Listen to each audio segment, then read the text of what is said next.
Hello students, this is Ritesh Kumar Singh. आज हम लोग सीखेंगे रेक्टेंगुलर फॉर्म का पोलर फॉर्म में और पोलर फॉर्म का रेक्टेंगुलर फॉर्म में कन्वर्जन बाय यूजिंग कैलकुलेटर। ठीक है, तो ये क्लास हमारी कैलकुलेटर से रेक्टेंगुलर फॉर्म को पोलर फॉर्म में और पोलर फॉर्म से रेक्टेंगुलर फॉर्म में कन्वर्ट करने की होगी।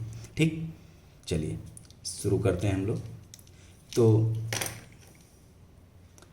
हमने लिखा conversion from rectangular form to polar form. अब रेक्टेंगुलर फॉर्म क्या होता है? a plus B J. अब हम लोग यहाँ पर आई वर्ड नहीं यूज करेंगे, हम लोग जे यूज करेंगे, क्योंकि हम लोग इलेक्ट्रिकल सब्जेक्ट से रिलेटेड अपना काम कर रहे हैं, तो हम लोग जे यूज करेंगे, आई नहीं। जे भी वही है, √-1। ठीक, तो a प्लस बी जे। अब इसे अगर हमें कन्वर्ट करना है किसमें? पोलर फॉर्म में, तो इसके लिए कैलकुलेटर में कमांड है। ठीक, कमांड क्या है? हम पहले a plus B J type करेंगे ब्रैकेट में, इसके बाद हम शिफ्ट की बटन दबाएंगे और शिफ्ट की बटन दबाने के बाद हम प्लस वाली बटन दबाएंगे। प्लस वाली बटन को दबाने पर क्या होगा? जब प्रेस करेंगे प्लस वाली बटन, तो a प्लस बी जे के सामने एरो बन के ऐसे आर एंगल थीटा आ जाएगा। ठीक, अब ये हमारा कमांड है। शिफ्ट के बाद प्लस वाली बटन प्रेस करना, ये हमारा कमांड है किसका? Rectangular form to polar form का। ठीक, अब जैसे ही प्रेस कर इसको आर एंगल थीटा जब आ जाएगा, तो आप इक्वल की बटन प्रेस करोगे तो आपको आर मिल जाएगा। आर मतलब इसका मैग्नीट्यूड, और थीटा भी चाहिए क्योंकि पोलर फॉर्म में आपको मैग्नीट्यूड चाहिए होता है और थीटा चाहिए होता है, फेज चाहिए होता है। तो आपको पहले आर मिलेगा और फिर इसके बाद आप शिफ्ट दबा के इक्वल की बटन दबाओगे दोबारा। पहले इक्वल दबाओगे, आर एंगल थीटा आ जाएगा, तो इक्वल दबाओगे तो आर मिलेगा, और इसके बाद शिफ्ट के बाद इक्वल अगर बटन दबाओगे तो आपको वो एंगल थीटा मिलेगा। चलिए कुछ एग्जांपल्स पे हम ये काम करते हैं। इसके लिए हमारे पास कुछ चीज़ों को ध्यान रखना है। पहली चीज़ कि हमारा कैलकुलेटर कॉम्प्लेक्स मोड में होना चाहिए। दूसरी चीज़ कि हमारे कैलकुलेटर में अगर हमें एंगल डिग्री में चाहिए तो कैलकुलेटर डिग्री में होना चाहिए, अगर एंगल हमें रेडियन में चाहिए तो कैलकुलेटर हमारा रेडियन में होना चाहिए। तो पहले हम वो काम कर लें। सबसे पहले बटन जब मॉड वाली बटन दबाया तो कंपाउंड और कॉम्प्लेक्स आता है। ठीक है, फिर से एक बार देखो, मॉड वाली बटन पहली बार दबाओगे तो कंपाउंड और कॉम्प्लेक्स लिख के आया। तो कंपाउंड और कॉम्प्लेक्स हमको किस में काम करना है? कॉम्प्लेक्स। कॉम्प्लेक्स के नीचे क्या लिखा हुआ है? 2। तो हम लोग क्या करेंगे? 2 यहां पर प्रेस कर दिया। ठीक, और इसके बाद हमें इसको डिग्री में भी करना है। डिग्री में कैसे करें? डिग्री में देख लो, एक बार मॉड वाली बटन दबाया, कंपाउंड कॉम्प्लेक्स, दूसरी बार दबाया एसडी रेडियन बेस, तीसरी बार दबाया इक्वेशन मैट्रिक्स वेक्टर, चौथी बार प्रेस करेंगे तो डिग्री रेडियन ग्रेडियंट। तो डिग्री के नीचे क्या लिखा है? 1, तो 1 हमने प्रेस कर दिया, तो हमारा कैलकुलेटर डिग्री में हो गया और कॉम्प्लेक्स मोड में हो गया। अब हमें 2+3j को कन्वर्ट करना है पोलर फॉर्म में। ठीक है, तो ये तो हमको पता है कि r निकालना है, तो √2 का स्क्वायर प्लस 3 का स्क्वायर होगा, तो वो हम काम नहीं करेंगे, हम लोग यहाँ पर कैलकुलेटर से करेंगे। तो कैलकुलेटर में टाइप करेंगे 2+3। अब बात आती है कि i कैसे लाया जाए। तो i लाने के लिए हम लोगों के पास यहाँ पर, अगर कैलकुलेटर आपका कॉम्प्लेक्स मोड में है तो आप ENG वाली जो बटन है, ENG वाली बटन को आप प्रेस करोगे तो देखो ये i आ गया। और क्योंकि कैलकुलेटर बना है मैथ के लिए तो ये j नहीं टाइप करेगा, ये टाइप करेगा i, लेकिन हमें अपनी कॉपी पर j ही लिखना होगा। कैलकुलेटर में हम इसे i लिखेंगे, ब्रैकेट बंद।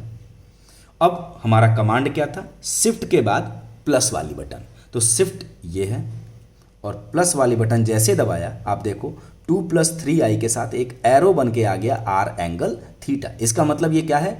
2+3i को आर एंगल थीटा में कन्वर्ट करने जा रहा है। 2+3i को आर एंगल थीटा में कन्वर्ट करने के लिए हमने बोला जैसे जब ये लिख के आ जाए तो आप पहली बार इक्वल की बटन दबाओगे तो आपको मिल जाएगा आर। आर मतलब मिलेगा मैग्नीट्यूड। तो देखो यहाँ पर हमें मिल गया 3.6055, 3.6055। इसके बाद हमने क्या बोला कि मैग्नीट्यूड मिल जाएगा, तो हमें थीटा भी पता करना है, और ये कैलकुलेटर दोनों चीज़ मैग्नीट्यूड और थीटा एक साथ नहीं देगा। तो ये ध्यान रखिएगा, अक्सर गलती होती है इसमें कि बहुत से बच्चे मैग्नीट्यूड लिख के आगे बढ़ जाते हैं, उसका थीटा लिखते ही नहीं, देखते ही नहीं है इसमें। तो आपको थीटा देखना होगा, तो शिफ्ट दबा के फिर से इक्वल वाली बटन दबाइए तो आपको मिलेगा एंगल, और यहाँ पे देखो एक छोटा सा एंगल का सिंबल बना होगा 56.3099। ठीक है, तो ये इसका एंगल हो गया। ठीक, ये काम हम लोग चूँकि 991 ms में करना है, इसलिए 991 ms में दोनों चीज़ें अलग अलग मिलेंगी। r पहली बार में मिलेगा और थीटा हमें दूसरी बार में मिलेगा। अगर इससे एडवांस वर्जन का कैलकुलेटर आपके पास है तो उसमें हमें दोनों चीज़ें एक साथ मिल जाती हैं, लेकिन वो वर्जन आपका पेपर में अलाउ नहीं किया जाता है, इसलिए उस पर भी मैं आपको दिखा देता हूँ। जैसे ये हमारे पास है 991 ES, इसमें हम काम करेंगे कॉम्प्लेक्स में, पहले इसको करेंगे। तो देखो यहाँ पे कॉम्प्लेक्स है, 2 लिखा है तो कॉम्प्लेक्स कर दिया। डिग्री में करना है तो डिग्री हमने इसको डिग्री में कर दिया। डिग्री के लिए 3 लिखा है तो डिग्री में कर दिया, तो कॉम्प्लेक्स में और डिग्री में हो गया। अब हम टाइप कर लें इसे, हमें इसका कुछ कमांड थोड़ा सा अलग है। शिफ्ट दबा के ये वाली बटन दबाएंगे 2 वाली, तो ये आ जाएगा। r एंगल थीटा पे काम करना है तो 3 कर दिया। अब यहाँ ब्रैकेट बना के हम 2 + 3i, i भी यहाँ पर उसी से आएगा, ब्रैकेट बंद किया। r एंगल थीटा कन्वर्ट कर रहे हैं, देखो ये चीज़ आ गई, ये दोनों वैल्यू एक साथ इसमें आ गई, 3.6055 और एंगल 56.3099। तो ये दोनों वैल्यू यहाँ पर एक साथ मिल जाएगी, तो इसमें हम एक साथ ले सकते हैं। लेकिन हमारे पास ये कैलकुलेटर अलाउ नहीं किया जाता है पेपर में, हमें उसी पर सीखना है, तो हम लोग उसी पर काम करेंगे। ठीक है, तो एक एग्जाम्पल हमने 2 + 3j किया, दूसरा 6 - 8j का करते हैं।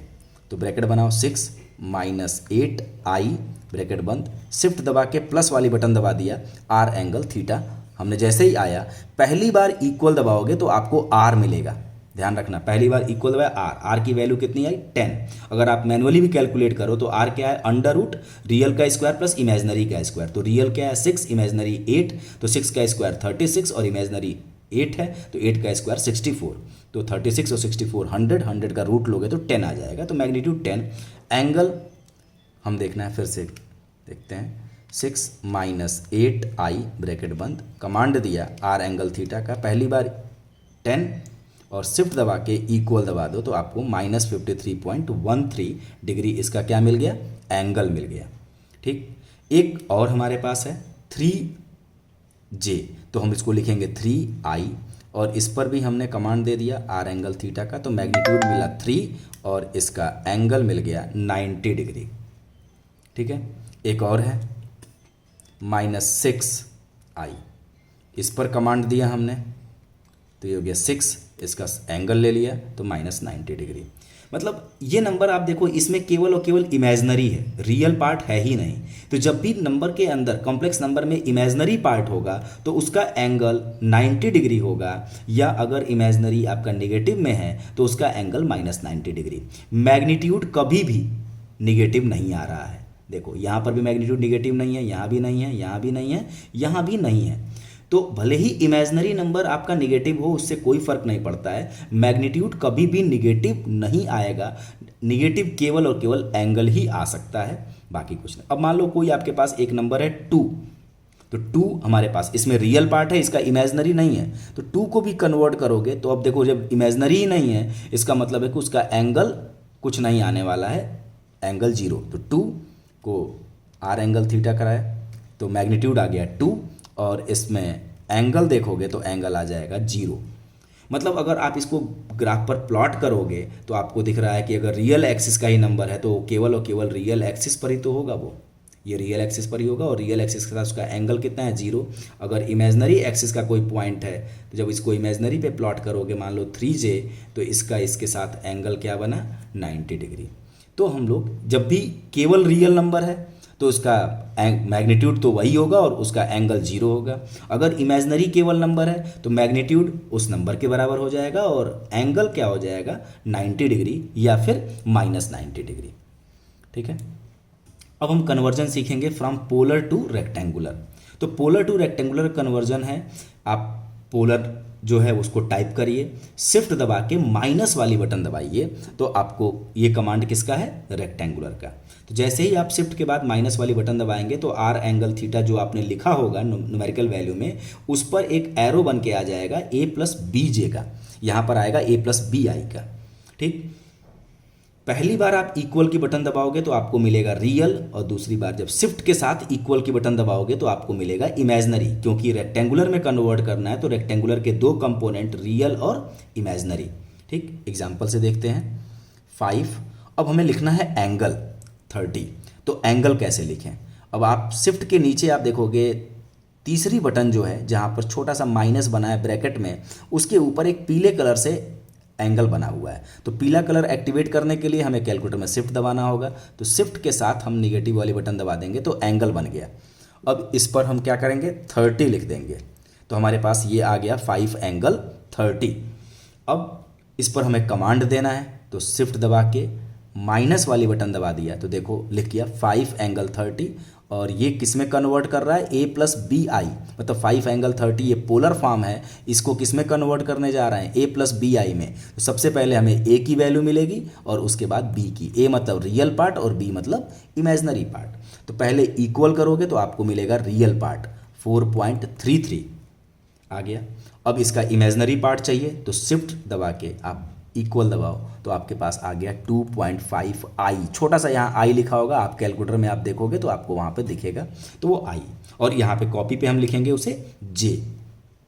ठीक, अब 6 एंगल -45, तो 6 एंगल -45। जैसे ही आप इसके बाद कमांड दे दो, ये आ गया 4.2426। तो इसका रियल पार्ट आ गया 4.2426 और इसका इमेजनरी पार्ट लेना है तो -4.2426। ये इसका इमेजनरी पार्ट आ गया। ठीक है, अब एक और अच्छी चीज़ में सीखो कि कैलकुलेटर की जो डिफ़ॉल्ट सेटिंग है वो रेक्टेंगुलर फॉर्म में ही होती है। मतलब आपका कैलकुलेटर रेक्टेंगुलर फॉर्म में ही बना है। इसका मतलब है कि रेक्टेंगुलर फॉर्म में कन्वर्जन के लिए हम किसी भी कमांड के बिना भी काम कर सकते हैं। रेक्टेंगुलर फॉर्म कन्वर्जन के लिए हम बिना किसी कमांड के भी काम कर सकते हैं। इसका मतलब जो हम लोग शिफ्ट दबा के माइनस वाली बटन दबा के कमांड दे रहे हैं रेक्टेंगुलर में कन्वर्ट करने के लिए, अगर हम ये ना भी दें तब भी हमारा कैलकुलेटर वो आंसर दे देगा। जैसे आप देखो 5 एंगल 30 हमने टाइप किया, अब कमांड नहीं दे रहे हैं, हम केवल इक्वल दबा दें। कमांड के बाद जो काम कर रहे थे वही करें, इक्वल दबाओ तो आपको 4.33 जो वहाँ मिला था वही मिल गया। और शिफ्ट के साथ इक्वल दबा दो तो आपको 2.5 आई मिल गया। आपने बिना किसी कमांड के काम किया, मतलब ये कैलकुलेटर की डिफ़ॉल्ट सेटिंग ही इसमें है। ठीक, एक और देख लो 6 एंगल -45 जो हम लोगों ने वहाँ पर कमांड दे के किया था या बिना कमांड के कर रहे हैं। इक्वल किया तो 4.2426 ये आ गया। शिफ्ट के साथ इक्वल किया तो ये वैल्यू फिर से आ गई। ठीक, अब हम लोग कुछ क्वेश्चंस करेंगे इसी तरीके से कन्वर्जन का, कन्वर्ट करेंगे और उसके साथ कुछ अलजेब्रा करेंगे। जैसे हमारे पास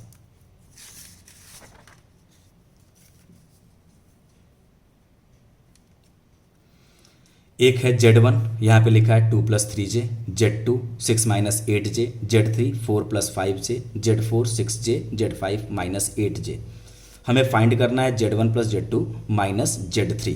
तो ये काम आप लोगों ने इंटरमीडिएट में भी किया होगा, कॉम्प्लेक्स नंबर का एडिशन या सब्ट्रैक्शन। तो यहाँ पर हम लोग कैलकुलेटर में डायरेक्ट कर लेंगे, हमें किसी चीज़ को भाई ऐड सब्ट्रैक्ट करने की ज़रूरत नहीं, कैलकुलेटर करेगा वो। ठीक है, Z1 क्या है, ब्रैकेट के साथ सब लिखते जाओ, 2 + 3i ब्रैकेट बंद प्लस ब्रैकेट लगाइए 6 - 8i ब्रैकेट बंद, माइनस यहाँ पर है तो माइनस लगा लो, ब्रैकेट लगा दो 4 + 5i ब्रैकेट बंद। ये सब कुछ रियल को रियल के साथ ऐड कर देगा, इमेजनरी को इमेजनरी के साथ। अब हमें इसका आंसर दोनों में चाहिए, रेक्टेंगुलर फॉर्म में भी चाहिए और पोलर फॉर्म में। सबसे पहले हम इसका रेक्टेंगुलर में निकाल लें, क्योंकि रेक्टेंगुलर के लिए हमें किसी कमांड की ज़रूरत नहीं है। पहली बार इक्वल कर लोगे तो आपको मिलेगा इसका रियल पार्ट। ये ध्यान रखना, 2 बार में आंसर मिलेगा, एक रियल और इसके बाद फिर अभी इमेजनरी आएगा। शिफ्ट के साथ इक्वल दबाएंगे तब, तो रियल मिल गया 4 और शिफ्ट के बाद इक्वल दबाएंगे तो -10i और उसको हम लिखेंगे -10j। तो ये हमारा आंसर आ गया किसमें, रेक्टेंगुलर फॉर्म में। लेकिन हमें आंसर पोलर फॉर्म में भी चाहिए, तो हमारे पास तो यहाँ पर रेक्टेंगुलर फॉर्म में आंसर कैलकुलेटर दे चुका है, तो इसका मतलब रेक्टेंगुलर फॉर्म इसमें लिखा हुआ है। हम सीधे सीधे कमांड दे दें किसका, पोलर फॉर्म का। पोलर फॉर्म कमांड क्या है, शिफ्ट के साथ प्लस वाली बटन। तो शिफ्ट के साथ हम लोग प्लस वाली बटन, शिफ्ट और फिर प्लस दे दिए तो देखो जो आंसर आया था उस आंसर के ऊपर r एंगल थीटा लग गया। मतलब आंसर को कन्वर्ट किस में करेगा, r एंगल थीटा में। तो जब आप इक्वल करोगे तो आपको इसका r मिल जाएगा, मतलब इसका मैग्नीट्यूड मिल जाएगा कितना, 10.77। और इसका एंगल लेना है तो शिफ्ट के बाद फिर इक्वल दबा दो तो आपको इसका एंगल मिल गया -68.19। तो हमने ये लिख लिया। एक ऑपरेशन हम लोग को ये करना है, तो ये भी कर लेते हैं जल्दी से। Z1 into Z2 plus Z2 into Z4 minus Z4 Z5। तो हम ब्रैकेट बनाएं, 2 + 3i ब्रैकेट बंद इंटू, फिर से करना है हमें, इंटू का सिंबल लगाओ ना लगाओ कोई दिक्कत नहीं है, इंटू 6 - 8i ब्रैकेट बंद प्लस Z2 Z4 है 6 - 8i इंटू 6i, तो 6j था तो 6i लिख लिया, माइनस Z4 Z4 की वैल्यू 6j और Z5 की वैल्यू -8i। जैसे ही आप इसको, इतना आपने टाइप कर लिया, जितनी चीज़ लिखी थी उसको आपने टाइप कर लिया यहाँ पे, वो मैंने यहाँ पे लिखा भी हुआ है। टाइप जैसे ही आप इस ब्रैकेट के साथ करोगे, और यहाँ पर जो कुछ भी मैंने लिखा है सब कैलकुलेटर की लैंग्वेज में ही लिखा हुआ है। जैसे ही आप इसको इक्वल दबाओगे तो आपको इसका मैग्नीट्यूड मिलेगा, मतलब रियल पार्ट मिलेगा 36। अभी इमेजनरी बचा है क्योंकि आपने कोई कमांड नहीं दिया, तो ये किस में आ रहा है, रियल और इमेजनरी में पहले देगा। तो 36 इसका इमेजनरी कंपोनेंट चाहिए, तो इस पे फिर शिफ्ट के साथ इक्वल दबाया तो आ गया 38i। आई को यहाँ पे छोटा सा आई लिखा हुआ है, आप अपने कैलकुलेटर में जब देखोगे तो उसमें दिखेगा, तो आई को हम यहाँ लिखेंगे j। तो ये आंसर आ गया। इसको कन्वर्ट करना है आर एंगल थीटा, मतलब पोलर फॉर्म में भी, तो शिफ्ट के साथ हम इक्वल, ये आर ये प्लस वाली बटन दबा दिया तो आंसर पर आर एंगल थीटा आ गया। इक्वल कर देंगे तो आर मिल जाएगा 52.34 और शिफ्ट के बाद फिर इक्वल दबा लेंगे तो एंगल मिल जाएगा 46.54। ठीक, एक ऑपरेशन यहाँ पर है Z3 Z4 minus Z5 divide by Z2। तो अब इसको करना है, तो देखो ऊपर हमारे पास ये 2 का मल्टीप्लाई है, इसके बाद एक सब्ट्रैक्ट किया जा रहा है, फिर होल में डिवाइड किया गया 5। तो हम लोग एक बड़ा ब्रैकेट बाहर से बना लेंगे और बाकी सबको हम जैसे ब्रैकेट में लिखते थे लिखेंगे। तो एक ब्रैकेट बना लिया, इसके बाद Z3 है 4 + 5i और Z4 है 6i माइनस Z5 है तो ब्रैकेट में -8i ब्रैकेट बंद डिवाइडेड बाई 6 - 8i। ये अब जैसे ही आप इक्वल करोगे तो आपको इसका क्या मिल जाएगा, रियल पार्ट -4.36। ठीक है, तो ये आपका रियल पार्ट आ गया। अब इमेजनरी शिफ्ट के साथ इक्वल दबा दो तो आपको इमेजनरी -0.48j, यहाँ आई आ रहा है, हमने इसको j लिखा, तो ये आपको आंसर मिल गया इसका। इतना बड़ा ऑपरेशन आपने कैलकुलेटर से तुरंत कर लिया। ठीक, अब इसका हमें आर एंगल थीटा चाहिए, तो शिफ्ट के साथ हम आर एंगल थीटा का कमांड दे दिए, मतलब पोलर फॉर्म का कमांड, प्लस वाली बटन दबा दी। इक्वल करेंगे तो इसका मैग्नीट्यूड मिल गया 4.38 और इसके बाद शिफ्ट के साथ इक्वल दबा देंगे तो हमारे पास आ जाएगा -173.71 -173.71। तो ये रहा हमारा कैलकुलेटर से कन्वर्जन पोलर फॉर्म का रेक्टेंगुलर में और रेक्टेंगुलर का पोलर में, प्लस कुछ प्रॉब्लम्स। ठीक, कुछ असाइनमेंट में आपको हमने प्रॉब्लम्स यहाँ पे दी हुई है, 5 क्वेश्चंस दिए हुए हैं जिसमें Z1 Z2 Z3 Z4 Z5 जो कुछ भी है वो यहाँ पर हमने जो यूज किया है वही है, उसको हम लोग को सॉल्व करना है। सॉल्व करके आप हमें सेंड करिएगा। Thank you.